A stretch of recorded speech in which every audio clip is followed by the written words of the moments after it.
السلام علیکم ورحمۃ اللہ وبرکاتہ۔ الحمدللہ وحدہ والصلاۃ والسلام علی من لا نبی بعدہ۔ معزز سامعین، گزشتہ جمعہ یہ بات عرض کی تھی کہ اللہ نے انسانوں کے لیے 3 جہان بنائے ہیں۔ ایک جہان جہاں خوشی خوشی کسی نوع کا، کسی قسم کا، کسی کیفیت کا، غم کا وہاں گزر ہی نہیں ہے، دنیا میں ممکن نہیں۔ فلا تعلم نفس ما اخفی لهم من قرۃ اعین۔ جنت کی تعریف میں مجھے جو آیت سب سے زیادہ اپیل کرتی ہے وہ یہ آیت ہے، فلا تعلم نفس ما اخفی لهم۔ کوئی انسان اس کے حاشیہ خیال میں، اس کے کسی لمحے میں یہ خیال ہی نہیں گزرا کہ ہم نے اس کے لیے کیا بنا رکھا ہے۔ ما اخفی لهم، جو ہم نے اس کے لیے بنا رکھا ہے۔ کس کے لیے؟ من قرۃ اعین، آنکھوں کی ٹھنڈک کے لیے۔ آدمی سوچ ہی نہیں سکتا، آدمی سوچے سوچے سوچے اور پھر جہاں جا کے اس کی سوچ کی حد ختم ہوتی ہے، جنت کا آغاز اس سے کہیں آگے شروع ہوتا ہے۔ اس لیے کہا فلا تعلم نفس ما اخفی لهم، کسی نفس کو اس بات کا علم ہی نہیں، ما اخفی لهم، ہم نے ان کے لیے کیا چھپا رکھا۔ آخری جنتی جب جہنم سے نکلے گا تو اللہ پوچھے گا مانگو، تو اسے جہنم میں آیا ہوگا عذاب بھگت کے، تو وہ مانگ تو شرمائے گا۔ اللہ کہے گا مانگو، تو وہ کہے گا یا اللہ، کوڑا جتنی جگہ پہ زمین پہ گرتا تھا، عرب اونٹ چلاتے تھے اور اونٹوں کو چابک مارتے تھے، جب ہمارے ہاں یہ گھوڑے چلتے تھے تو ایک باریک سی چھڑی، اس کے ساتھ باریک سا دھاگا، وہ کوڑا ہے، وہ سب سے کم جگہ گھرتا ہے، انگلی کے برابر چھڑی ہوتی ہے موٹائی میں اور لمبائی میں بازو کے برابر۔ وہ کہے گا یا اللہ، جتنی جگہ پہ دنیا میں کوڑا تھا اتنی جگہ دے دے جنت میں، بس میرے لیے یہ کافی۔ یعنی وہ سوچے گا ہی نہیں کہ میرے اوپر بھی انعامات کا، نوازشات کا، احسانات کا، یوں برکھا رت برس سکتی ہے، ابر کرم برس سکتا ہے۔ اللہ کہے گا اور مانگ، کہ یا اللہ چلو گھر دے دے، جتنا دنیا میں گھر تھا تب بڑھتے بڑھتے اللہ کہے گا جتنی دنیا تھی، دنیا کائنات، یعنی یہ نہیں کہ فیصل آباد یا 7 زمینیں یا 6 بر اعظم یا پانی والی جگہ، نہیں، کائنات، کہکشائیں، گلیکسی، خانہ، یہ سارا، یہ سب کو کائنات کہتے ہیں۔ تو جتنی کائنات تھی اس سے بڑا گھر دے دوں، تو وہ کہے گا یا اللہ آپ کی ذات تو مذاق سے پاک ہے، مذاق نہ کرو۔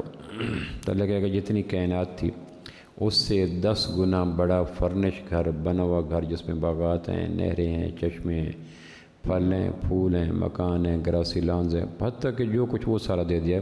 یہ ہے ما اخفی لهم من قرۃ اعین۔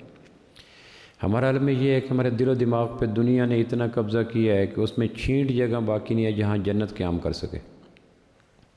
پہلی صدی میں عورت نے انسانوں کو ڈنگ نہیں مارا، شراب نے، دنیا کے جتنے بھی ڈنگ تھے اس کے آگے جو بند تھا، جو ویکسینیشن تھی، جو تریاق تھا، وہ جنت کی یادیں تھیں۔ جس طرح آدمی مسافرت میں ہوتا ہے پردیس میں، تو روکھا سوکھا کھا لے گا، جو کھانا مل گیا، جو برتن مل گیا، جو بیڈ شیٹ مل گئی ڈال کے سو گیا۔ اب وہ یہ ساری چیزیں برداشت کیوں کرتا ہے کہ گھر جا کے ساری چیزیں کمی پوری کر لوں گا، گھر میں یہ ہوگا یہ ہوگا۔ تو ہم سفر میں ہیں، عالم ارواح سے ماں کے پیٹ میں ہے، ماں کے پیٹ سے دنیا کے پیٹ میں ہے، پھر قبر کے پیٹ میں جائیں گے، یوں سفر در سفر در سفر۔ اور ہمارے سفر کا نقطہ اختتام جنت ہے، جنت۔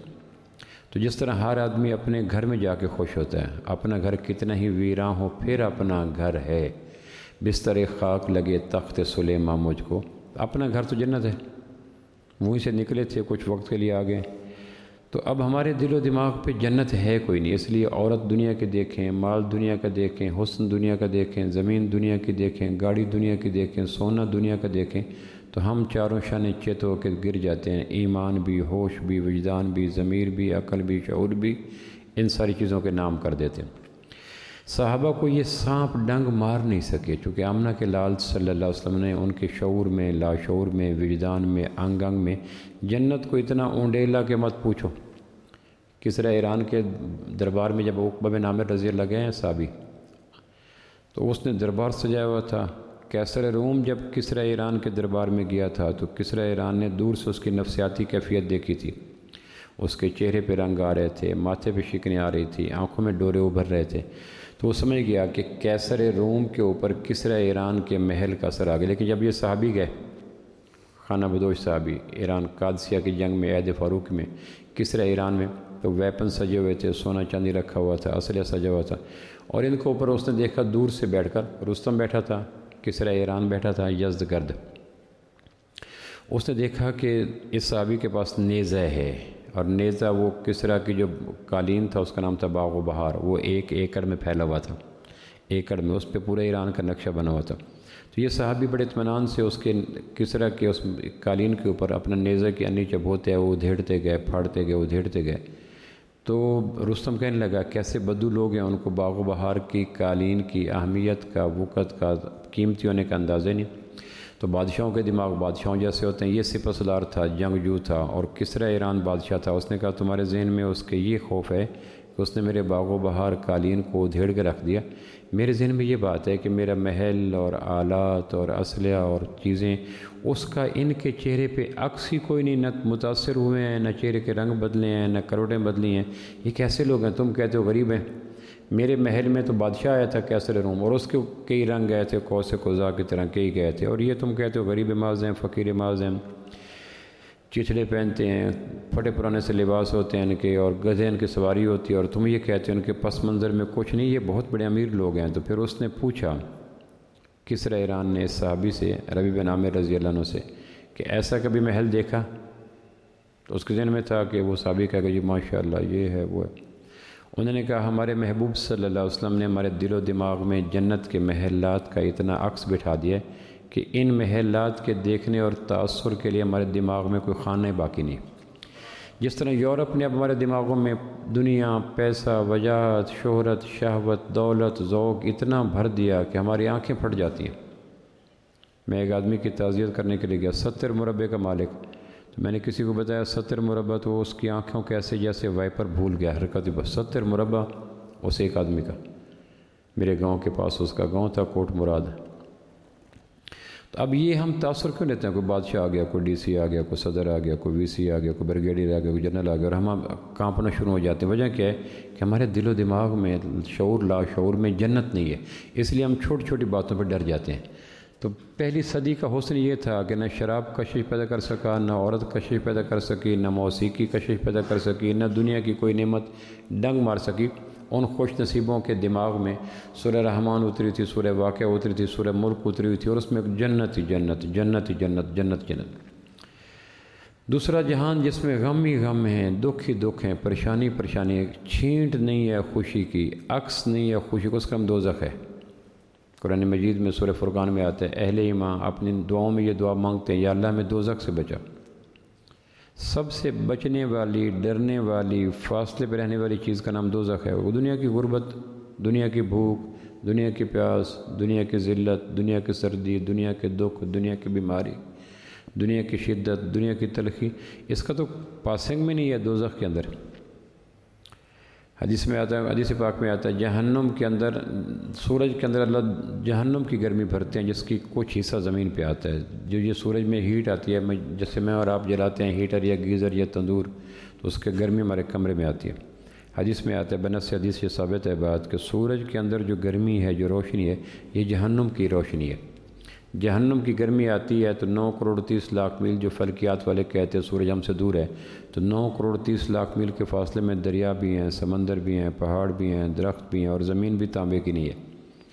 اور ہم مئی جون کے مہینے میں 1 منٹ کے لیے ننگے پاؤں زمین پہ کھڑے نہیں ہو سکتے، بے شک وہ سایہ دار زمین کیوں نہ۔ اور یہ ہے اس جہنم کا عکس جو ڈائیورٹ ہو کے ٹھنڈا ہوتا ہوتا 9 کروڑ 30 لاکھ میل کا پینڈا طے کر کے زمین پہ پہنچا، اور زمین کے اوپر بھی زمین کو ٹھنڈا رکھنے کے لیے بے شمار چیزیں موجود ہیں، لیکن نہیں، زمین ابل جاتی ہے، تندور بن جاتی ہے۔ دوسری چیز ہے دوزخ جس میں دکھ ہی دکھ ہے، ڈرنے والی چیز۔ اس لیے حدیث قرآن مجید میں آتا ہے کہ اہل ایمان مسلسل دعائیں مانگتے ہیں، یا اللہ دوزخ سے بچا، دوزخ کی بھوک شدید ہے، پیاس۔ اگر موت نہ ہی ہوتی تو دوزخ میں گرنے کے بعد دنیا کا کوئی آدمی 1 منٹ کے لیے زندہ نہ رہ سکتا۔ پلک جس طرح ایک آپ تنکے کو یا پتنگے کو بھٹے میں ڈال دیں، وہ بھٹا جو دہک رہا ہو اینٹوں کے لیے، تو پتنگے کو ڈال دیں تو پتنگا کتنی دیر سروائیو کرے گا؟ کائنات کا کوئی انسان دوزخ میں گرنے کے بعد سروائیو نہ کر سکتا، زندہ نہ رہ سکتا۔ اگر یہ آ جاتا، موت کو موت نہ ہوتی، فذوقوا فلن نزیدکم الا عذابا۔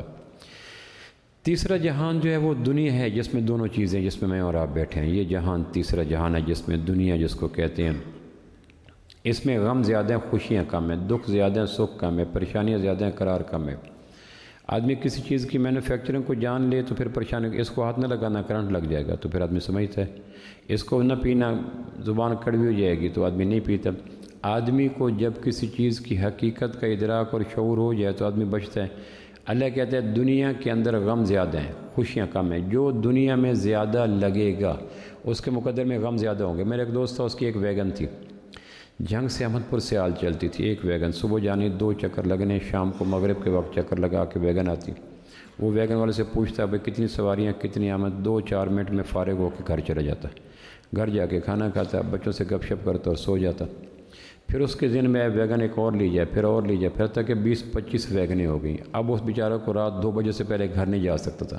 فلاں ویگن کا حادثہ ہو گیا، فلاں ویگن کو پولیس نے پکڑ لیا، فلاں ویگن کا پنکچر ہو گیا، فلاں ویگن راستے میں پھنس گئی، فلاں ویگن کی لڑائی ہوگی، فلاں ویگن کا ڈرائیور نہیں ہے، تو وہ پریشان۔ تو پھر مجھے کہتا تھا کہ ایک ویگن تھی تو سر شام کھاتا سوتا اور گھر چلے جاتا، زیادہ ویگنیں ہو گئیں تو اب نیند بھی گئی، پریشانیاں، کیونکہ ہر ویگن کے ساتھ مختلف داستانیں اور کہانیاں ڈرائیور بیان کرتے تھے۔ پولیس نے یہ کر دیا، راستے میں یہ ہو گیا، انجن ٹوٹ گیا، کلچ ٹوٹ گیا، فلاں یہ فلاں فلاں۔ تو جب جو آدمی دنیا میں جتنا زیادہ لگے گا اس کے مقدر میں دامن میں، دل میں، کشکول میں، خیال میں، شعور میں غم اتنا زیادہ آئے گا۔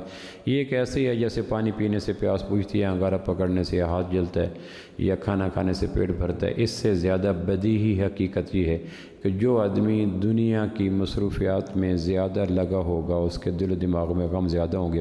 بے شک اس کی ویسکوٹ اچھی ہو، کپڑے اچھے ہوں، جوتے اچھے ہوں، گاڑی اچھی ہو، لیکن اس کے دل کے اندر، دماغ کے اندر غموں کا ایک کھولتا لاوا ہوگا جس میں ہر وقت پریشان رہے گا۔ حدیث پاک میں آتا ہے جب زمین بن گئی تو اللہ نے میکائیل علیہ السلام سے کہا بارشیں برساؤ۔ اب میکائیل علیہ السلام کے ذمے اسباب کے درجے میں برکھا رود کا نظام، بارشیں برسانا بادلوں سے۔ تو پہلی بارش تھی، نئی زمین تھی، زمین کی رگیں خشک تھیں۔ قرآن مجید میں آتا ہے زمینیں 7 ہیں، ایک نہیں ہے، قرآن مجید میں آتا ہے زمینیں 7 ہیں۔ ایک حدیث میں آتا ہے پھلوں کے چھلکے میں جو مقام چھلکے کو ہوتا ہے 7 زمین کے مقابلے میں پہلی زمین کی حیثیت وہی ہے، یعنی اس کی موٹائی کی، چوڑائی کی۔ سیب کا چھلکا کتنا ہوتا ہے، سیب کتنا ہوتا ہے، آم کا چھلکا کتنا ہوتا ہے، آم کتنا ہوتا ہے۔ تو 7 زمینوں کی موٹائی وہ ہے جو گودا ہوتا ہے، اور پہلی زمین کی موٹائی، چوڑائی، حیثیت، مقام وہ ہے جو ایک چھلکے کو ہوتا ہے۔ تو اللہ نے میکائیل علیہ السلام سے کہا بارشیں برساؤ۔ تو میکائیل علیہ السلام نے پوچھا یا اللہ کتنے دن بارشیں برساؤں؟ کیونکہ فرشتے تو ایک ایک لمحے کا عمل لے کر لا یاسون اللہ امرا، وہ امر کی نافرمانی نہیں کر سکتے، ان کی تخلیق کس طرح، کتنے دن برساؤں؟ تو اللہ نے کہا 40 دن برساؤ۔ کہ یا اللہ کیا برساؤں اس میں؟ کیونکہ بارش میں آبادی، بربادی، زرخیزی، ہلاکت، سیلاب، ابر کرم، بارش تو دونوں چیزیں رکھتی ہیں۔ بارشیں حد سے بڑھ جائیں تو بستیاں برباد۔ ہمارے یہاں پچھلے دن سیلاب آیا تھا، وہ سمندروں کے ٹوٹنے سے نہیں آیا، بارشوں کے ریلے تھے جو پہاڑوں سے اترے اور بستیوں کو بہا لے گئے، پتھر گرتے آئے، چٹانیں گرتے ہیں، پھر سمندر بھی بھر گیا۔ تو بارشیں حد سے بڑھ جائیں تو پاکستان ابھی تک اپنے پاؤں پہ کھڑا نہیں ہو رہا، اور بارشیں کم ہو جائیں تو ہمارا سارا بارانی علاقہ جہاں سیرابی کا سارا ذریعہ بارشیں ہوتی ہیں وہاں ریگستان ہو جاتے ہیں، لوگوں کو بھوک مرنے لگتے ہیں، فاقے ہو جاتے ہیں۔ اندرون سندھ کے علاقے میں، روہی کے علاقے میں۔ تو میکائیل علیہ السلام کہنے لگے یا اللہ کتنے دن بارشیں برساؤں؟ تو اللہ نے فرمایا 40 دن۔ کہ یا اللہ بارشوں میں کیا رکھوں؟ بارشوں میں تو دونوں پہلو پائے جانے کا امکان ہے۔ کتنی قومیں تھیں جن کی بربادی کا سبب بارشوں کی کثرت بنی، اور کتنی قومیں تھیں جن کی آبادی کا سبب بارشوں کا معتدل ہونا ہو۔ بر وقت بارش ہوگی، زمین نے سونا اگلی، لوگ خوش ہو گئے، لبوں پہ مسکان آ گئی، ہر جگہ آبادی، ہریالی، شادمانی ہوگی۔ تو اللہ نے کہا 39 دن بارش برساؤ، اس میں غم، دکھ، پریشانی، تکلیف، مصیبت، آفت رکھو۔ اب میکائیل علیہ السلام نے جتنے بارش کے قطرے برسے آسمان سے، ہر بارش کے قطرے میں غم، جس طرح خواتین آٹا میں نمک ملاتی ہیں یا جس طرح پانی کے اندر چینی ملاتے ہیں تو سارا پانی تھوڑی دیر کے بعد میٹھا ہو جاتا ہے۔ میکائیل علیہ السلام نے برسنے والے بارش کے ہر قطرے کے اندر غم رکھا، دکھ رکھا، پریشانی رکھی، تکلیف رکھی، مصیبت رکھی، آفت رکھی، دکھ رکھے، اور وہ بارش دکھ لے کر، پریشانی لے کر زمین پہ اتری۔ تو زمین کی رگوں میں غم ہی غم، دکھ ہی دکھ، پریشانیاں ہی پریشانیاں، آفتیں ہی آفتیں، یہاں تک جس طرح ایک آدمی زیادہ چینی والا پانی پی لے تو اس کے زبان میں اور اس کے زبان کی نوک پہ اور جبڑے میں اور دانتوں میں چینی ٹھہر جاتی ہے، کہ یہ بہت کلی کرو، چینی اتنی زیادہ تھی کہ ٹھہر گئی۔ زمین میں اتنے غم بھر گئے، اتنے غم بھر گئے کہ فرشتوں نے دیکھا کہ بارش کا قطرہ غموں کے ساتھ زمین کی طرف رخ کر کے آ رہا ہے، اور زمین بھرتے بھرتے 7 زمین سے لے کر ساتویں زمین کے نیچے ایک پتھر ہے جس کو تحت الثری کہتے ہیں. ہمارے یہاں اردو میں ایک محاورہ ہوتا ہے تحت الثری سے سدرۃ المنتہا تک. یہ ایک محاورہ ہوتا ہے یعنی ایکسٹریم ہوتا ہے. یعنی جبریل علیہ السلام کے گھر کو سدرۃ المنتہا کہتے ہیں. اور ساتویں زمین کے نیچے ایک پتھر پڑا ہے ہلکے سبز رنگ کا. ابن عباس کا بقول اس کو تحت الثری کہتے ہیں. اس کے نیچے دوزخ ہے. قیامت کو وہ پتھر ٹوٹے گا جس طرح ڈھکن ٹوٹ جاتا ہے کسی برتن کا. پتھر کا ٹوٹے گا تو نیچے سے جہنم کے شعلے آئیں گے اور سمندروں کو آگ لگ جائے گی. جو قرآن میں آتا ہے ذل بہار و سجرت، سمندر ابل جائیں گے، سمندروں کو آگ لگ جائے گی. ایک حدیث میں تشریح یہ کی گئی کہ تحت الثری کے پھٹنے سے ٹوٹنے سے سمندر پھٹیں گے، آگ نکلے گی اور پانیوں کو آگ لگ جائے گی. دوسری تعبیر اپنی جگہ.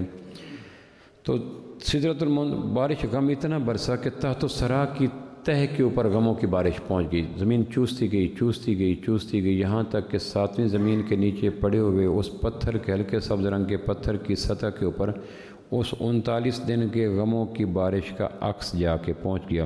پہلی زمین کا کیا عالم ہوگا. آپ جانتے ہیں جب زمین میں پانی لگائیں گملے کا پودا ہے، پانی لگائیں، 1 گلاس دیں تو گملہ چوس جائے گا، 2 گلاس دیں چوس جائے گا، 3.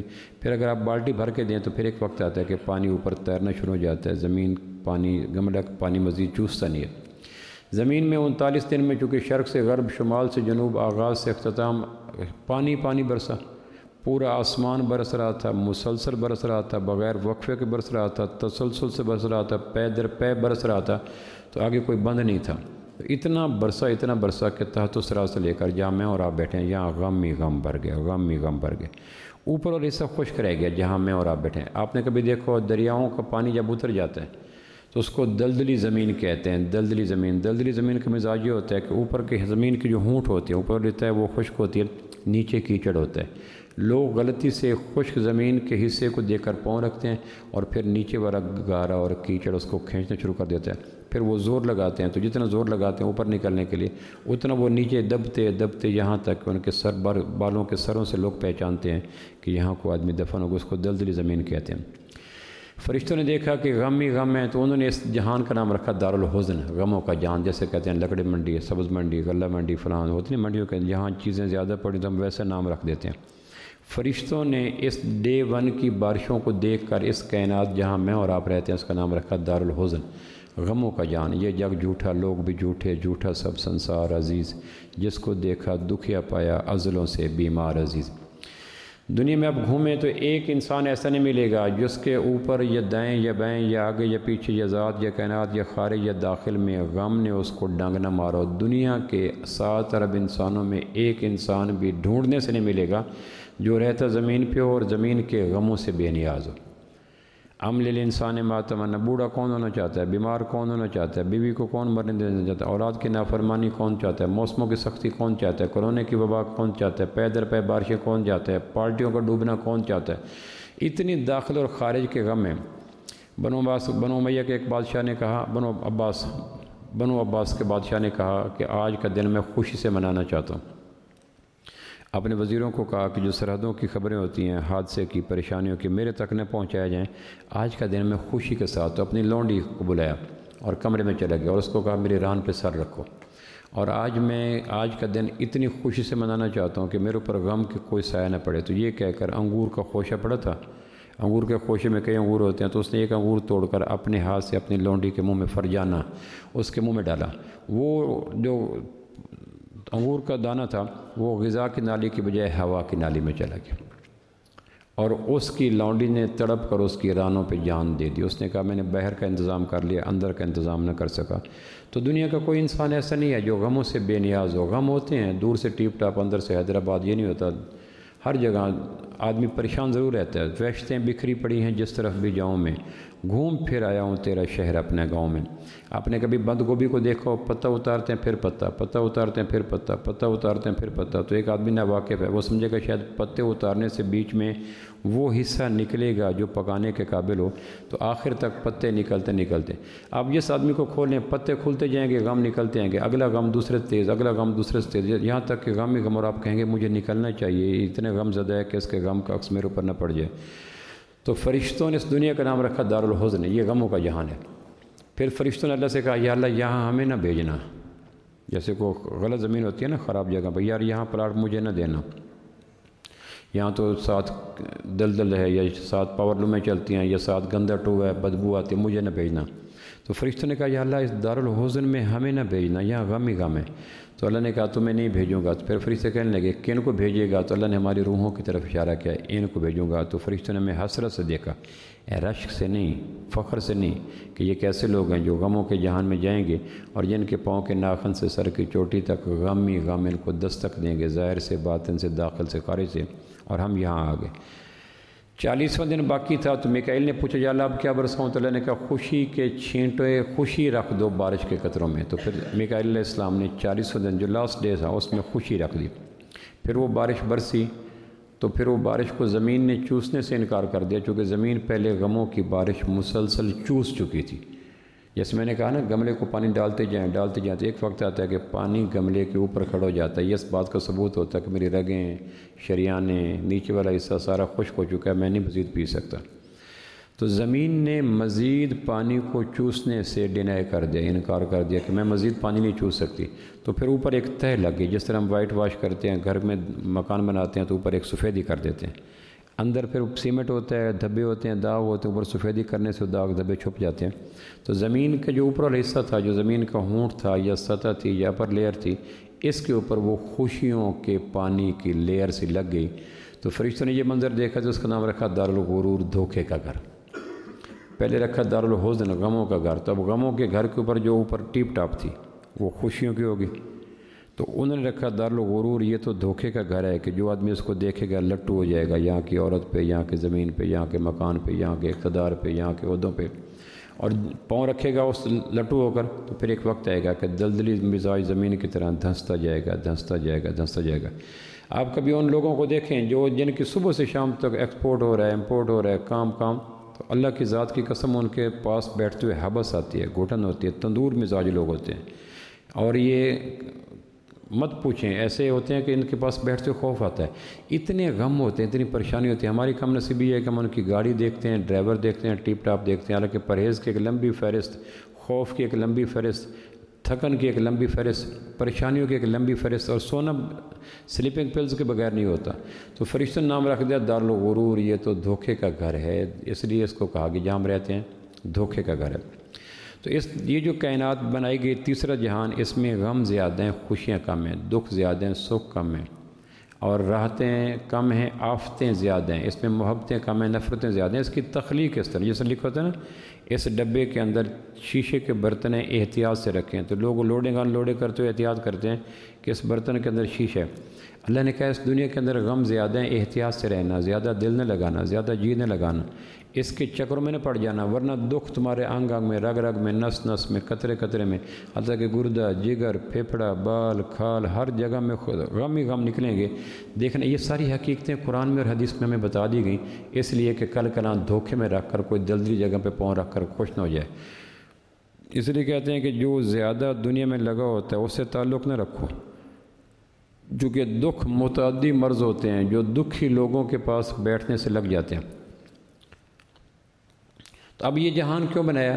اس جہان کو اس لیے بنایا کہ وہ لوگ جو اللہ نے جو کہا تھا جنت میں یہ ہے، یہ ہے، یہ ہے، جنت کا ہلکا سا عکس دنیا میں رکھ دیا، اور وہ جو جہنم میں کہا تھا جہنم میں یہ ہے، یہ ہے، یہ ہے، تو اس جہنم کا ہلکا سا عکس دنیا میں رکھ دیا۔ کہا تم جنت کو نہیں جان سکتے، لیکن یہاں کچھ چیزیں ایسے رکھتے ہیں جس میں جنت کا کھربواں حصہ ہوگا۔ پھر تم دیکھو تمہیں پسند آتا ہے، تمہیں کھانا پسند ہے، پھل پسند ہے، عزت پسند ہے، راحت پسند ہے، محبت پسند ہے، عافیت پسند ہے، کشادہ گھر پسند ہے، دودھ پسند ہے، شہد پسند ہے، موسم بہار پسند ہے، نادرن ایریاز پسند ہیں، یہ پسند ہے کرنے کے، ہاں کیوں پسند ہے کہ اچھے لگتے ہیں؟ تو یہ اچھے لگتے ہیں تو ان چیزوں کی تکمیل کے مقام کا نام جنت ہے، پھر وہاں کی بکنگ کرو۔ جس طرح ہمارے ہاں شادی کے موقع پر گھروں میں خواتین پھر سیمپل بک منگواتی ہیں فرنیچر کی یا جیولری کی، پھر اس میں آرڈر پے کرتے ہیں۔ اب تو خیر جیولری لے نہیں سکتے، نہ فرنیچر لے سکتے، لیکن کس زمانے میں لیتے تھے۔ وہ فرنیچر کی بک آتی تھی فٹ بائی فٹ کے، اس پہ ملٹی کلرز قسم کے آف سیٹ پیپر لگے ہوتے تھے، اس میں رنگ، پازیب، کنگن، فلاں، تو پھر خواتین اس کو دیکھ کر پسند کرتی تھی، یہ اس کا وزن اتنا ہے، پیمنٹ اتنی ہے، وزن اتنا ہے، پھر وہ پسند کر کے سونار کو دیتی تھیں کہ یہ چیزیں جو ہم نے ٹک مار کر دی، نمبر 1، نمبر 13، نمبر 21، نمبر 25، یہ چیزیں ہمیں بنا دیں۔ تو سونار کہتا تھا اس کی کل مالیت 50 لاکھ ہے، 25 لاکھ ہے، 2 لاکھ ہے، 10 لاکھ وغیرہ وغیرہ۔ پھر وہ پیمنٹ کرتے تھے جو وہ کہتا تھا، تو 2 ہفتے 4 ہفتے کے بعد وہ چیزیں بن کے واپس آ جاتی تھیں۔ جب ہم چھوٹے چھوٹے بچے تھے تو ہمارے گھروں میں بھی وہ علاقائی کتابیں فرنیچر کی یا جیولری کی آتی تھیں، لیکن اس کے کلر اتنے خوبصورت، فوٹو اتنے خوبصورت، رنگ اتنے خوبصورت کہ پھر ہم جب وہ ماں امی یا بہنا یا بھائی بنا لیتے تو پھر ہم اس کو چھپا کے اپنے بیگ میں رکھ لیتے، جو سکولوں کی کتاب تھی ہم اس کو دینا نہیں چاہتے تھے، اس لیے کہ اس کی تصویروں پہ ہمارا دل آ جاتا تھا، اس کی پکچر پہ، رنگوں پہ، تو وہ پھر سنا رہا تھا کہ وہ کاپی دو، تو پھر پتہ چلتا کہ کاپی ہم نے اپنے بیگ میں رکھ لی، اور پھر ہم عملاً اس کو جفا مار لیتے، زور لگاتے، جتنا کوشش کر لیتے کہ نہ دو۔ تو ماں کہتی بیٹا اس کو دیکھ کر اس نے کتنے کسٹمرز کو اور لوگوں کو آگاہ کرنا ہے کہ ہمارے پاس یہ مال ہے، یہ ڈیزائن ہے، یہ ریٹ ہے، یہ قیمت ہے، تو اب واپس کر دو، ہم اس کی بجائے اصل لیں گے۔ تو دنیا بھی اللہ کی سیمپل بک ہے، امام غزالی کہتے ہیں دنیا سیمپل بک ہے، سونار کی دکان 1 مرلے میں ہوتی ہے، اس کی سیمپل بک 1 فٹ میں ہوتی ہے، فرنیچر والے کی دکان 1 کنال میں ہوتی ہے، اس کی سیمپل بک 2 فٹ میں ہوتی ہے، ممکن ہے۔ اللہ کی جو کائنات ہے جنت، وہ میں نے کہا سب سے چھوٹا گھر اس پوری کائنات سے 10 گنا بڑا، تو اس کی سیمپل بک کتنی تو نہیں چاہیے جتنی یہ کائنات نظر آتی ہے، یہ سیمپل بک ہے۔ اس میں تو جو چھوٹے بچے ہوتے ہیں ذہنی اعتبار سے، روحانی اعتبار سے، وہ سیمپل بک پہ لٹو ہو جاتے ہیں، ہائی کورٹ تک جائیں گے، سپریم کورٹ تک جائیں گے، چچا ماموں سے لڑیں گے، بہن بھائی سے لڑیں گے، سلام دعا چھوڑ دیں گے، ہم سیمپل بک نہیں دیں گے، جتنا ان سے بس، جیسے میں نے کہا نا، ہم اپنے بیگ کو چھپاتے تھے، کمرے میں چلے جاتے تھے، دونوں بازوؤں سے بیگ کو پکڑ لیتے تھے، پھر ماں بہلا کر پھسلا کر انگلی کھینچ کھونچ کر ہمارے بیگ سے وہ کتاب نکال کے سیمپل بک والے کے مالک کے حوالے کر دیتی تھی۔ ہم بھی آخر دم تک کوشش کرتے ہیں کہ دنیا کی سیمپل بک میرے پاس جائے نہ، یہ پلاٹ نہ جائے، یہ دکان نہ جائے، یہ فیکٹری نہ جائے، یہ گاڑی نہ جائے، لیکن پھر اللہ کہتے ہیں مہربانی کرو، ہم نے کئی اور لوگوں کو بھی یہ سیمپل بک دکھا کے تیار کرنا ہے، لہٰذا 60 سال کے اندر پھر بچوں سے وہ سیمپل بک لے کر دوسروں کے حوالے کر دی جاتی ہے۔ میں نے سنایا تھا کہ ہارون الرشید 170 ہجری میں 22 سال کی عمر میں تھا، بنو باس کا ٹائٹینک جب بادشاہ بنا، 193 ہجری میں فرشتے نے آ کے کہا سیمپل بک واپس کرو، سیمپل بک واپس کرو، ہم نے اور لوگوں کو دینا ہے۔ 193 ہجری میں پھر اس نے اپنے بیٹے امین الرشید کو سیمپل بک دے دی کہ یہ تم بادشاہ ہو، اور پھر کہا کہ بہت جلدی سیمپل بک تم سے بھی واپس لی جائے گی۔ 60 سال حضور نے فرمایا میری امت کی اوسط عمر 60 اور 70 سال کے درمیان ہے، 60-70 سال کے بعد ہر ایک کے بستے سے وہ سیمپل بک، وہ دکان ہے، وہ مکان ہے، وہ کھیت ہیں، وہ فیکٹری ہیں، وہ لے کر نئی نسلوں کے حوالے کر دی جاتی ہے، اور پھر نئی نسلیں آ کر اس پہ زور لگاتی ہیں ہماری ہے ہماری ہے۔ میں نے ایک سنایا تھا آپ کو واقعہ، عیسیٰ علیہ السلام اپنے حواریوں کے ساتھ جنگل سے گزر رہے تھے، تو دیکھا جنگل کے اندر بیچ جنگل میں 3 لاشیں، 2 سونے کی اینٹیں پڑی تھیں، ایک کا رنگ کالا، 2 کے چہرے زخمی، بلکہ ایک کا چہرہ زخمی، 2 کے رنگ کالے، اور مرے تینوں پڑے تھے، اور کھانا آگے پڑا تھا، اور اینٹیں 2 سونے کی خوبصورت پڑی تھیں۔ حواری نے پوچھا اللہ نے آپ کو مردوں کو زندہ کرنے کی تو معجزہ دیا ہے، تو آپ ان سے پوچھیں کہ یہ جنگل، کھانا، کالے لوگ، زخمی لوگ، سونے کی اینٹیں، یہ کیا ماجرا ہے؟ تو اللہ عیسیٰ علیہ السلام نے کہا یا اللہ ان کو زندہ کریں، ان سے ماجرا سنیں، تو قم باذن اللہ، کھڑے ہو جاؤ، تو وہ کھڑے ہو گئے۔ عیسیٰ علیہ السلام نے کہا یہ سونے کی اینٹیں کیسی ہیں، یہ کھانا کیسا ہے، تمہارے رنگ دونوں کے کالے کیوں ہیں، یہ زخمی کیوں ہیں، اس کے اوپر خراشیں ہیں؟ تو انہوں نے دیکھا، انہوں نے کہا یہ آپ کون ہیں؟ کہ میں عیسیٰ علیہ السلام اللہ کے نبی ہوں، اور اللہ کے حکم سے میں نے تمہیں زندہ کروا کے یہ روداد، یہ داستان سننے کی خواہش کی ہے۔ انہوں نے کہا عیسیٰ علیہ السلام تینوں جگری یار تھے، ہمارے بیچ میں سے سوئی نہیں گزرتی تھی، ہمارا کھانا پینا، قدریں، جذبے، دوست دشمن یکساں تھے، ہم بڑے جگری یار تھے، ہم اکٹھے چلتے تھے، ہم تجارت کی غرض سے چلے تو بیچ میں جنگل آ گیا، جنگل میں گزرے تو یہ 2 سونے کی اینٹیں بڑی خوبصورت پڑی تھیں، اور ہم دیکھا سونے کی اینٹیں تو خالص سونے کی اینٹیں، ہم نے دیر میں سوچا کاش 3 ہوتی تو ایک ایک تقسیم کر لیتے۔ ہم نے ایک کو کہا کہ تم وہ فلاں جگہ سے دھواں نکل رہا ہے، یہ لگتا ہے کہ کوئی بستی ہے، اور وہاں سے تم کھانا لاؤ، اور کھانا کھا کے پھر آگے چلتے ہیں، اس کو کھانے کی طرف بھیجو، اور ہم نے کہا کہ اس آنے والے کو وہ سونے کی اینٹوں نے رنگ دکھلایا، تو اس تاثیر نے رنگ دکھلایا، تو وہ اینٹوں کی طرح دل بھی پکا ہو گیا۔ ہم نے کہا اینٹیں 2 ہیں، آدمی 3 ہیں، کیسے تقسیم کریں گے، کیوں نہ وہ تیسرے کو مار دیں۔ اب یہ سونے کی اینٹوں نے رنگ دکھلایا، اور جگری یار جانی دشمن بن گیا، اور ہم نے مار دیا۔ پھر ہم سوچ کے بیٹھ گئے جب وہ آئے گا تو زد و کوب کر کے مار پیٹ کے اس کو مار دیں گے، اور ایک اینٹ تیری ایک اینٹ میری، ہم دونوں اینٹیں اپنے اپنے تخیل میں گود میں رکھ کے بیٹھ گئے۔ ہماری سوچوں کی پاکیزگی اس تک پہنچی، اس نے کہا اینٹیں 2 ہیں، آدمی 3، اس نے کھانے میں زہر ملا دیا، اس نے کہا کہ چلو کیسے تقسیم کریں گے؟ تو ہماری سوچوں نے دستک دی، اور وہ دھیان گیان کے فلسفے کی برکت سے اس نے کہا کھانے میں زہر ملاؤ، اس نے زہر ملا کے لے کے آ گیا۔ اب وہ زہر ملا کھانا اور یہ مارنے کے لیے تیار، دونوں اپنے اپنی جگہ پہ مستعد۔ انہوں نے آتے کہا دیر کر دی، اس نے کہا بس رش تھا یہ تو انہوں نے یہ کہا کہ وہ کچے پکے بہانہ کر کے اس کو مارنا شروع کر دیا۔ اس نے کہا چلو مار لیں، مزاحمت نہ کی کہ تھوڑی دیر بعد ان کا انجام ہو ہی جائے گا، لیکن ان کا انجام آخر تک تھا، وہ مار کے مار دیا۔ یہ عیسیٰ علیہ السلام کو روداد غم وہ تینوں مرنے کے بعد حیات نو لینے والے جگری دوست سنا رہے ہیں۔ اس کے بعد کہنے لگے وہ مر گئے، ہم نے کھانا سامنے رکھا، ایک اینٹ میں نے رکھی گود میں، ایک اینٹ اس میں گود میں رکھی اور ہم نے کھانا شروع کر دیا۔ کھانے نے اپنا رنگ دکھلایا اور ہمارے رگوں پے میں زہر اتری، ہمارا سانس بند ہوا اور ہم بھی مر گئے۔ عیسیٰ علیہ السلام نے حواریوں کو کہا یہ اینٹیں قیامت تک چلیں گے اور پتہ نہیں کتنے جگری یار جانی دشمن بنے گے۔ اینٹیں ہر دور میں شے بدلتی ہیں، کہیں زمین بن جاتی ہے، کہیں پلازہ بن جاتا ہے، کہیں فیکٹری بن جاتی ہے، کہیں دوست بند۔ قرآن مجید میں آتا ہے ان کثیرا من الخلطاء لیبغی بعضهم علی بعض الا الذین آمنوا وعملوا الصالحات۔ یہ بزنس کی بڑی ایک بنیادی آیت ہے، نظام تجارت کی، بلکہ نظام زراعت کی، بلکہ پوری نظام کی آیت ہے۔ ان کثیرا من الخلطاء لیبغی بعضهم علی بعض، بہت سے زیادہ پارٹنر ایک دوسرے پہ زیادتی کرتے ہیں۔ پارٹنر تجارت میں ہوں، پارٹنر ملازمت میں ہوں، پارٹنر زراعت میں ہوں، قرآن ان کی نفسیات اور سائیکی بیان کرے۔ پارٹنر شراکت دار زیادتی کرتے ہیں، الا الذین آمنوا وعملوا الصالحات، مگر زیادتی سے بچتے وہ ہیں جن کے دلوں میں ایمان ہوتا ہے اور جن کے وجود سے اعمال صالح نکلتے ہیں۔ وقلیل ما هم، اور اکثر یہ بھی گڑبڑ کر جاتے ہیں اور ان کے اندر بھی تھوڑے ہوتے ہیں جو زیادتی نہ کریں، یعنی ایمان والے بھی بے ایمان ہو جاتے ہیں پارٹنرشپ میں، اعمال والے بھی بے ایمان ہو جاتے ہیں۔ آپ دیکھتے ہوں گے کہ کتنے ایسے جگری یار تھے جو پاکیزہ جذبوں کے ساتھ تجارت میں اکٹھے چلے، زراعت میں اکٹھے چلے، خون اکٹھے، رشتے اکٹھے، جنم اکٹھا، کھانا پانا اکٹھا، 40 سال کی رفاقت۔ پھر وہ قرآن کی آیت ہے ان کثیرا من الخلطاء لیبغی بعضهم علی بعض، زیادہ شراکت دار آپس میں، زیادہ مرسوب یہ نہیں کہ 10-12 دو شراکت دار یہ ایک دوسرے پہ زیادتی ضرور کریں گے جب حساب آئے گا، جب لین دین۔ الا الذین آمنوا وعملوا الصالحات، اس زیادتی سے بچیں گے وہ جن کے دلوں میں ایمان ہوگا اور جن کے وجود اعمال صالح سے ہرے بھرے ہوں گے۔ وقلیل ما هم، اور یہ بھی گڑبڑ کر جاتے ہیں اور ان میں بھی بہت تھوڑے ہیں جو بچیں۔ تو کہنے کہ سونے کی اینٹیں پڑی ہیں اور یہ اینٹیں بدلیں گی شیخ، پلاٹ کے روپ میں، رقبے کے روپ میں، مکان کے روپ میں، یہاں تک کہ کتنے بہنیں غیر ہو جائیں گی، کتنے بھائی غیر ہو جائیں گے، کتنے سسر غیر ہو جائیں گے، کتنے جگری یار جان دشمن ہو جائیں گے، لیکن سونے کی اینٹیں سلامت رہیں گی اور قیامت تک سلامت رہیں گی۔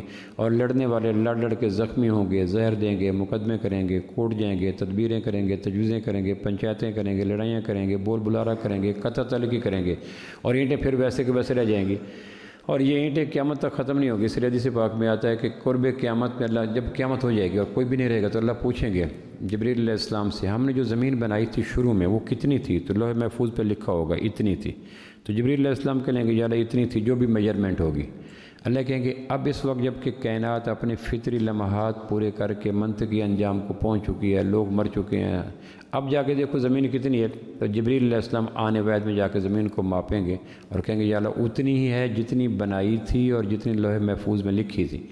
اللہ کہیں گے پاگل تھے جو انچ پہ، مرلے پہ، سرسائیں پہ لڑتے مر گئے، اور موت کے بعد زمین تو ویسے کی ویسے پڑی ہے، یعنی اس میں 1 انچ بھی ساتھ لے کے نہ جا سکے۔ اور کہاں تک پہنچیں گے، کہاں تک رویے ہوں گے، کہاں تک لڑائیاں ہوں گی۔ وہ بھائی سگے جن کے ساتھ ہماری کئی ماضی کی مشترکہ یادیں ہوتی ہیں، ہمارے بھائی جو ہیں، ہمارے جو چھوٹے بھائی بچپن میں ہوتے ہیں، ہمارا بستہ ایک تھا، ہمارا بچپن ایک تھا، ہمارا برتن ایک تھا، ہمارا ٹفن ایک تھا، ہماری کہانیاں ایک تھیں، ہمارے بازو ایک تھے، ہمارا کھانا پینا، یہ کتنے ماضی کی مشترکہ یادیں ہیں۔ لیکن جب بیچ میں آ جاتی ہیں سونے کی اینٹیں تو پھر نہ بستہ یاد رہتا ہے، نہ ٹفن یاد رہتا ہے، نہ بازو یاد رہتے ہیں، نہ کھو جانے والے کہانی شہزادوں کی داستانیں یاد رہتی ہیں، نہ گنڈیریاں یاد رہتی ہیں، نہ بلوریاں یاد رہتی ہیں۔ پھر ایک نیا جہان آ جاتا ہے، نہیں جی یہ نہیں ہوگا، تقسیم ہوگا کہ یار 1 انچ چھوڑ دو، 1 مرلہ چھوڑ کر، نہیں یہ نہیں ہوگا۔ تو پھر وہ ایک وقت آتا ہے کہ وہ بھی مر جاتے ہیں۔ 196 ہجری میں جا کے بنو امیہ بنو عباس کا یہ جو تھا 198 ہجری میں امین رشید بھی فوت ہو گیا اور اس کو بھی لے کر سیمپل بک فرشتوں نے آگے حوالے کر دی۔ پھر اللہ پوچھیں کہ ہم نے سونا بنایا تھا شروع میں جب کائنات بنائی تھی، سونا بنایا تھا اور رکھا تھا، اب وہ کتنے ہیں؟ جبریل علیہ السلام لا کے لوح محفوظ کو دیکھ کے کہیں گے اتنے ہیں۔ اب جا کے زمین پہ دیکھو کتنے ہیں، تو کہیں گے یا اللہ اتنا ہی پڑا جتنا لکھا تھا۔ تو اللہ کہیں گے پاگل تھے جو سونے پہ زکوٰۃ نہیں دیتے تھے، سونے پہ لڑتے تھے، سلام دعا ختم ہو گئے تھے۔ تو یہ بڑی شاندار رشتے ہوتے ہیں بھائیوں کے ساتھ، یادیں بچپن کی جو اب اس وقت جو پارٹنر ہے نا ہمارے دوست ہیں، یہ تعلق دار ہیں، وہ یادیں اتنی پاکیزہ مخلص اجلی نکھری نتھری نہیں ہیں جتنا ایک بستے کی کتابیں تھیں، ایک بیری کے بیر تھے، ایک جیب کی بلوریاں تھیں، ایک گھر کے پتنگ تھے، ایک بازو کی کہانیاں تھیں۔ یہ پاکیزہ دور کی اجلی یادیں ہیں، لیکن وہ دریا برد ہو جاتی ہیں جب سونے کی اینٹیں بیچ میں جاتی ہیں اور میں سلام دعا چھوڑ دیتے ہیں۔ آپ نے دیکھو گا کتنے جگری یار ہم کھو بیٹھے پارٹنرشپ میں اور سونے کی اینٹوں میں، کتنے جان دینے والے رشتے جان نکالنے کی پوزیشن پہ آ گئے، اور کتنا جن کے بغیر ایک دن ہی گزرتا تھا اب سالوں ہو گیا ہمارے سلام دعائیں ختم ہو گیا، اور اگر اس کے جڑ ڈھونڈیں گے تو وہ گود کی سونے کی اینٹیں ہوگی جو عیسیٰ علیہ السلام نے کہا تھا کہ اینٹیں قیامت تک رہیں گی۔ تو پھر اللہ پاک نے دو جہان بنائے، دونوں جہانوں کا عکس ہلکا ہلکا دنیا پہ رکھا کہ یہ دنیا ہے جس میں خوشی بھی ہے غم بھی ہے، اس میں کیا پسند کرتے ہو، سیمپل بک میں جوانی پسند کرتے ہو کہاں، دولت پسند کرتے ہو کہاں، حسن پسند کرتے ہو کہاں، خوشی پسند کرتے ہو کہاں، کہ پھر یہ سیمپل بک کا آرڈر دو اور اس آرڈر کی چیزیں جنت میں جا کے رضوان فرشتوں کے ذریعے تیار کرتے ہیں، وہاں آرڈر دو۔ جس طرح ہم جیولر کو آرڈر دیتے ہیں، کارپینٹر کو آرڈر دیتے ہیں، درزی کو آرڈر دیتے ہیں، فرنیچر والے کو آرڈر دیتے ہیں، اور وہ آرڈر دے کے پیمنٹ لے کے بیانہ لے کے 2-4 مہینوں میں تیار کروا کے چیک کروا کے گھر چھوڑ جاتا ہے۔ اللہ کہتا ہے دنیا کی سیمپل بک مرنے کے لیے نہیں ہے، بستے میں رکھنے کے لیے نہیں ہے، چھپانے کے لیے نہیں ہے، پکس بنانے کے لیے نہیں ہے، اس کو لینے کے لیے نہیں ہے۔ اس پہ تو آرڈر دو کہ تم بچھو سے بچتے ہو، ہاں سانپ سے بچتے ہو، ہاں بھوک سے بچتے ہو، ہاں دھوپ سے بچتے ہو، ہاں بیماری سے بچتے ہو، ہاں غربت سے بچتے ہو، ہاں بڑھاپے سے بچتے ہو، ہاں ذلت سے بچتے ہو، ہاں دکھ بچتے ہو، کہ ان چیزوں کو بچو۔ یہ چیزیں ساری کی ساری مقام عروج پہ مقام تکمیل پہ دوزخ میں پڑی ہیں۔ تو دنیا ان دونوں چیزوں کا حسین سنگم ہے، اس میں جنت کے منظر بھی کس درجے میں ہیں، دوزخ کے منظر بھی کس درجے میں ہیں، سکھ کے منظر بھی کس درجے میں ہیں، دکھ کے منظر بھی ہیں، بیماری کے منظر بھی ہیں، صحت کے منظر بھی ہیں، اٹھتے شباب کے منظر بھی ہیں اور لاٹھی والے بوڑھے کے منظر بھی ہیں، کڑیا کے منظر بھی ہیں اور محلات کے منظر بھی ہیں، کشادہ نعمتوں کے منظر بھی ہیں اور ہینڈ ٹو ماؤتھ اور ہینڈ ٹو ہینڈ کے منظر بھی ہیں، لاغر کمزور کے منظر بھی ہیں، اور تو یہ سارا دنیا جنت اور جہنم کے عکس کا ایک حسین امیزش ہے، لیکن ہماری حیثیت اس نابالغ بچے جیسی ہے۔ آدمی کے اوپر عمریں دو قسم کی ہوتی ہیں، ایک ہوتے ہیں روحانی عمر، ایک ہوتے ہیں جسمانی عمر۔ جسمانی عمر والے بچے 2-3 سال کے وہ کتاب قابو کر لیں گے، اور روحانی طور پر نابالغ بچے یہ زمین کی سیمپل بک قابو کر لیں گے۔ میں یہ نہیں دوں گا، چھوڑ دو، کیا کرنا ہے، آخر چھوڑنی ہے۔ 60 یا 70 سال کے بعد سب سے سیمپل بک لے کر نئے ہینڈ اوور کر دی۔ جہاں میں رہتا ہوں اس سے پہلے کوئی تھا، اس سے پہلے کوئی تھا، تو پٹواری سے جا کے پوچھو جو میرا گھر ہے یہ پہلے کس کا تھا، کہ فلاں، اس سے پہلے کس کا تھا، فلاں، اس سے پہلے کس کا تھا، تو 4-5 پشتیں وہ بتا دے گا کہ فلاں فلاں فلاں فلاں۔ اب میرے بعد کہاں آئے گا تو پتہ نہیں کہاں، میرا دادا زندہ ہو کے آ جائے تو میرے چوک کو، میرے گھر کو، میرے علاقے کو پہچان نہ سکے، یہ وہ نہیں ہے جو میں چھوڑ گیا تھا۔ اور جب میں قبر میں چلا جاؤں گا اور 100 سال کے بعد اٹھوں گا تو میں کہوں گا یہ وہ حصہ نہیں ہے جس کو میں چھوڑ کے گیا تھا۔ لیکن ایک دکھ ہے کہ سحر ہو چکا ہے، جادو ہو چکا ہے، ہیپناٹائز ہو چکے ہیں کہ مجال ہے، ہمارے دماغوں میں جنت کے لیے کوئی جگہ نہیں ہے، دوزخ کے خوف کے لیے کوئی مقام نہیں ہے، اس لیے دنیا دونوں ہاتھوں سے ڈنگ مارنے کو تیار ہے۔ اب آخری بات، دنیا کے اندر غم بے شمار ہیں، سب سے بڑا غم موت کا غم ہے۔ ہر غم with the passage of time اس کو ریلیف مل جاتا ہے۔ الیکشن میں ہار کھا گیا کوئی مسئلہ نہیں، امتحان میں ہار آ گئی کوئی مسئلہ نہیں، بزنس میں ہار آ گئی کوئی مسئلہ نہیں۔ ہر غم کو ماہ و سال کی ڈریسنگ بھر دیتی ہے، بھول جاتا آدمی کو، یاد ہی نہیں ہوتا، کوئی یاد دلاتا تو کہ جگری یار تھے اور پھر جدائیاں ہوگی، پھر بھول کے پتہ نہیں ہوتا، اچھا یار آج نظر آیا تھا، 20 سال کے بعد کبھی پتہ نہیں چلا۔ لیکن انسان کے وجود پہ سب سے گہرا صدمہ جو آتا ہے وہ موت کا صدمہ ہے، اس کو ماہ و سال بھر نہیں سکتے۔ موت کا داغ، موت کا صدمہ، موت کا جھٹکا، موت کی چھری آدمی کے جسم کے ساتھ روح کو ہیل اپ کر دیتی ہے۔ ایک شوہر کا، بیوی کا شوہر فوت ہو گیا، بچے چھوٹے تھے، 3 سال کے، 2 سال کے، 4 سال کے، 25 سال کے بعد پہلی بچی کی شادی ہو۔ 25 سال کتنا وقت ہے، اس میں کتنی بہاریں گزریں، کتنی خزائیں گزریں، کتنی سردیاں گزریں، کتنی گرمیاں گزریں، کتنے دکھ گزرے، کتنے سکھ گزرے، کتنے موسم بدلے، کتنے حالات بدلے، کتنی حکومتیں بدلیں۔ لیکن 25 سال کے بعد جب بڑی بیٹی کی شادی ہوگی تو پورے گھر کی آنکھیں نیاگرا فال بن جائیں گی، آنکھیں چھلک جائیں گی، ساون بھادو کی طرح آنکھیں برسیں گی، اور مجال پتہ نہیں ہوگا کہ یہ خوشی کا موقع تھا، بڑے بیٹے کی شادی ہو رہی ہے، کیا بنا کاش اس کا ابا آج ہوتا۔ تو دنیا کا کوئی غم اتنے طویل مدت تک یاد نہیں رہتا جتنا مدت تک غم موت کا یاد رہتا ہے۔ پورے گھر میں بجائے اس کے کہ ہار پہنے ہوئے ہیں اور دولہا والا لباس پہنے ہوئے ہیں اور خوشی کا موقع ہے، لیکن عزیز و اقاربا کے آنکھیں صاف کر رہے ہیں، تسلیاں دے رہے ہیں، دوپٹے سے آنکھیں صاف کر رہے ہیں، کوئی مسئلہ نہیں، کہنے کہ کاش اگر آج اس کا ابا زندہ ہوتا تو خوشی کا گھر ایک غم کدہ بن جاتا ہے۔ شام غریبہ کا منظر، وجہ کیا ہے؟ مرنے والا 25 سال پہلے پتہ نہیں اس کے قبر میں کیا عالم ہوا، لیکن زندہ رہنے والوں کے سینے کے قبرستان سے اٹھ کے بیٹھ گیا اور یاد آ گئی اور آنکھیں چھلک پڑتی ہیں، گلے میں نمک ڈلی چلی جاتی ہے، وجود بکھر جاتا ہے، اور تھوڑی دیر کے لگتا نہیں ہے کہ یہ گھر شادی کا گھر تھا، لگتا ہے یہ سوگوار گھر تھا، دکھی گھر تھا۔ اگر شوہر زندہ ہوتا، اگر اس کی ماں زندہ ہوتی، اور ایسے منظر آپ نے دیکھے ہوں گے، آپ کے گرد و پیش کے منظر بکھرے ہوں گے کہ جب شادی کا موقع آتا ہے تو آنکھیں چھلکتی ہیں اور لوگ خوشی کی بجائے آنسو صاف کر رہے ہوتے ہیں۔ قدرت جو سب سے زیادہ مہربان ہے انسانوں پر، ماں سے 70 گنا زیادہ مہربان ہے، تو قدرت جانتی ہے موت کا صدمہ آدمی کو چیر دیتا ہے، ہلا دیتا ہے، توڑ دیتا ہے، آدمی کا آنکھ بکھر جاتا ہے۔ تو قدرت اس غم کو بھرنے کے لیے، صدمے کو کم کرنے کے لیے، دکھ کی تاثیر کو منیمائز کرنے کے لیے اور اس کیفیت سے نکالنے کے لیے 2-3 کام کرتی ہے۔ ایک تو یہ ہے کہ اللہ روز ہر آدمی کو موت سے گزارتا ہے تاکہ موت کی شدت ختم ہو سکے۔ جیسے ہوتے ہیں نا مختلف اکیڈمیز بچوں کے ٹیسٹ لے رہی ہوتی ہیں، ہر مہینے بعد ٹیسٹ، ہر ہفتے بعد ٹیسٹ، ہر 15 دن بعد ٹیسٹ، تاکہ کمرہ امتحان کا خوف نکلے، لکھنے کی مشق آ جائے اور کمرہ امتحان میں یہ سوال آ جائے تو آدمی کہ یہ سوال میں نے 3 دفعہ اکیڈمی کے ٹیسٹ میں لکھ چکا ہوں، مسئلہ کوئی نہیں ہے، تو آدمی خوش ہو جاتا ہے کہ مسئلہ کوئی نہیں، اتنی بڑی بات کوئی نہیں۔ اس طرح قدرت ہر آدمی کو ہر روز مارتی ہے۔ قل هو الذی یتوفاکم باللیل، قرآن مجید میں آتا ہے اللہ وہ ہے جو ہر رات تمہیں مارتا ہے۔ 365 دفعہ ہر سال میں ہر آدمی مرتا ضرور ہے، 365 دفعہ۔ میں کبھی سوچتا ہوں اللہ کہتا ہے اینما تکونوا یدرککم الموت، تم جہاں بھی ہو موت تمہیں ملے گی۔ بڑی موت تو دور کی بات ہے نا، ہم بے بس ہوتے ہیں، حادثہ ہو گیا، اعضاء پس گیا، سینڈوچ بن گئے، ہارٹ اٹیک ہو گیا، آدمی کے بے بس ہو گیا، گولی لگ گئی، آدمی کے وجود میں چھید ہو گیا، بلیڈنگ ہو گیا، اس میں تو بے بس ہوتا ہے۔ ہم اتنے کمزور ہیں کہ روزانہ جو چھوٹی موت ہے ہم اس سے مقابلہ نہیں کر سکتے۔ کون ہے ہم میں سے جتنے آپ تشریف فرمائے سینکڑوں کے روپ میں بیٹھے ہوں گے، کتنے آپ میں سے تشریف فرمائے جو کہیں جی کہ میں نے 24 گھنٹے میں سوتا نہیں ہوں۔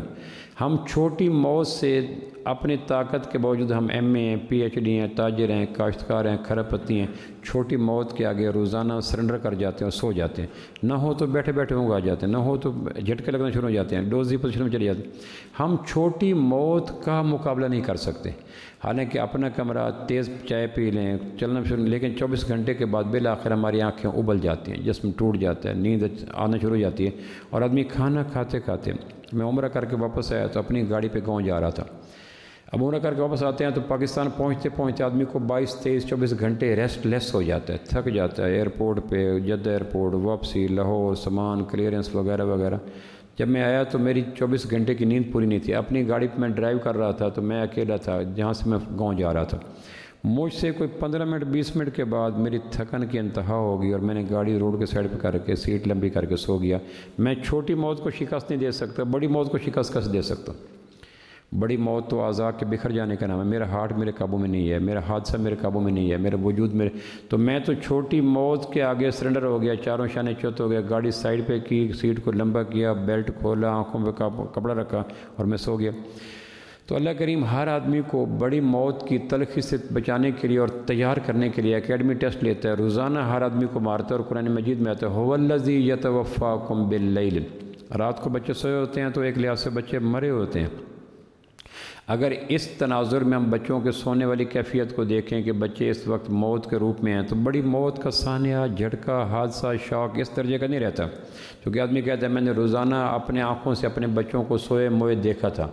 تو اللہ کریم ہر آدمی کو تیار کرنے کے لیے روزانہ مارتا ہے اور کہتا ہے کہ دیکھو، اس لیے حدیث پاک میں کیا آتا ہے، جب آدمی سوتا ہے تو دعا ہوتی ہے اللہم بسمک اموت، اللہ تیرے نام پہ مر رہا ہوں، حالانکہ سو رہا ہوتا ہے۔ یہ نہیں کہتا اللہم بسمک انوم، میں اللہ تیرے نام پہ سو رہا ہوں، حالانکہ کیفیت سونے کی ہوتی ہے، لیکن حدیث کے الفاظ مرنے کے، اللہم بسمک اموت ہو۔ اور پھر جب صبح جاگتا ہے تو یہ نہیں کہتا اللہ تیرا شکر ہے میں جاگ گیا، یہ کہتا الحمدللہ الذی احیانا بعدما اماتنا، اللہ تیرا شکر ہے میں زندہ ہو گیا اس سے پہلے کہ میں مر گیا تھا۔ اس لیے سوئے ہوئے آدمی کے کوئی غلطی ہو جائے، کلمہ کفر بول دے تو اس کے اوپر کوئی حد نہیں لگتی، سوئے آدمی کہتے میں نے طلاق دی تو طلاق نہیں ہوتی، سوئے آدمی کہے اللہ کوئی نہیں تو اس پہ کلمہ کفر نہیں لگتا، کیونکہ سوئے ہوئے آدمی کے حواس پہ اس کا اختیار ہی نہیں ہوتا۔ تو قدرت انسانوں کو بڑے موت کے صدمے سے تیار کرنے کے لیے روزانہ کی بنا پہ، وہ جھونپڑی والا ہے، وہ محل والا ہے، وہ مشرق قدیم کا ہے، مغرب قدیم کا ہے، مارتا ضرور ہے۔ کاشتکار سو رہا ہے، تاجر سو رہا ہے، مزارع سو رہا ہے، زارع سو رہا ہے، حکمران سو رہا ہے، جتنا بھی آدمی تھکا ہوا ہو سونا اس کا مقدر ہے۔ سونا دراصل موت کی کونسلنگ ہے کہ تم سو گئے، اور وہ کام جو بڑی موت کے وقت دوسرے کرتے ہیں وہ کام چھوٹی موت کے وقت ہم خود کیا کرتے ہیں۔ اپنی گھڑی اتارتے ہیں، موبائل اتارتے ہیں، ویسٹ اتارتے ہیں، قمیض اتارتے ہیں، جرابیں اتارتے ہیں، ٹوپی اتارتے ہیں، پگڑی اتارتے ہیں، اپنا سب کچھ، اور یہ کام بڑی موت کے وقت دوسرے آ کے کرتے ہیں۔ جب خدا نخواستہ حادثہ ہو جاتا ہے تو وہ دوسرے کر دیتے ہیں، اور یہ کام برضا اور رغبت روز کی بنا پہ۔ اگر ہم رات کے سونے کو اس تناظر میں دیکھیں جس تناظر میں اور پرسپیکٹیو میں قرآن دکھانا چاہتا ہے، تو ہم نچڑ جائیں۔ جس طرح بیلنے میں جانے کے بعد گنا نچڑ جاتا ہے، گناہ نچڑ جائے، زیادتیاں نچڑ جائیں، شراب، زنا، تکبر نچڑ جائے، اگر ہر رات کو اس تناظر میں سونا سیکھیں کہ یہ رات میری موت ہے۔ اس لیے کہتے ہیں اے رات مجھے ماں کی طرح گود میں لے لے۔ دن بھر کے تھکاوٹ سے بدن ٹوٹ رہا ہے تو رات کو سوئیں، لیکن سوئیں کہ کئی دفعہ ایسے قرآن میں آتا ہے کئی دفعہ سونے والوں کی روح قبض کرتے ہیں، ہم لوٹاتے نہیں ہیں۔ ہمارے دیہاتوں میں کہتے ہیں ستا مویا برابر ہو گیا، یعنی سویا اور پھر اٹھ نہ سکا۔ تو جب سو جائیں تو سوتے ہوئے دیکھیں کہ اب میں جس طرح میں اپنے کپڑے، جوتے، لباس دور کر دیے بدن سے، اس طرح گناہ دور کروں، توبہ۔ اس لیے حدیث پاک میں آتے ہیں آمنہ کے لال صلی اللہ علیہ وسلم ہر رات سونے سے پہلے وضو ضرور کرتے تھے، 2 رکعت نفل صلاۃ التوبہ ضرور پڑھتے تھے کہ دھلے دھلائے صاف ستھرے، انگ انگ نورانی چمکدار پاک۔ لیکن امت کے اسوہ کی خاطر کہ رات کو سونے سے پہلے جس طرح پیش کرتے ہو، غسل کرتے ہو، رات کو سونے سے پہلے آدمی 2 رکعت نفل پڑھے۔ تو یہ میں نے عرض کر رہا تھا کہ 3 جہان ہے، ایک دکھ کا جہان ہے، اس سے پناہ مانگنی چاہیے اور روزانہ کے بنا پہ پناہ مانگنی چاہیے۔ ایک سکھ کا جہان ہے، اس کو مانگنا چاہیے اور روزانہ کے بنا پہ مانگنا چاہیے۔ اور ایک دکھ اور سکھ کا آمیزش ہے، اس میں دکھ والی چیزوں سے بچنا اور جہاں دکھ مقام معراج پہ ہیں وہاں سے بچنے کی کوشش کرنا، اور سکھوں کو مانگنا صحت دے، عزت دے، عروج دے، کشادہ گھر دے، نیک بیوی دے، اچھی سواری دے۔ اور جہاں یہ چیزیں اصل روپ میں گاڑی کی تصویر بنی ہوتی ہے اس کو کوئی نہیں فائدہ ہوتا ہے، فریج کی تصویر بنے اس کا فائدہ کوئی نہیں ہوتا، لیکن اصل فریج کا فائدہ ہوتا ہے۔ دنیا کی ہر نعمت ایسے ہی ہے جیسے کار شو روم پہ کاروں کی تصویر ہوتی ہے، یا جیسے فریج والوں کی دکان پہ فریجوں کی تصویریں ہوتی ہیں، نہ برف جماتی ہے، نہ کولنگ کرتی ہے، نہ فائدہ ہوتا ہے۔ دنیا کے سیمپل بک پہ بنی ہوئی تصویروں کی حیثیت اس سے زیادہ نہیں ہے۔ ناکام ہیں، نادان ہیں، بھولے بھالے ہیں لوگ جو دنیا کے سیمپل بک سے خوشیاں لینے کی ناکام تمنائیں کرتے ہیں۔ دنیا میں جو جتنا زیادہ لگے گا اس کے کشکول میں، دامن میں، فکر و نصب میں، بصیرت بصارت میں غم اتنا اترے گا۔ اور اس کی یقین نہیں ہے تو ان لوگوں کا مشاہدہ کرو جن کے اکثر اوقات دنیا کے کمانے میں لگ جاتے ہیں۔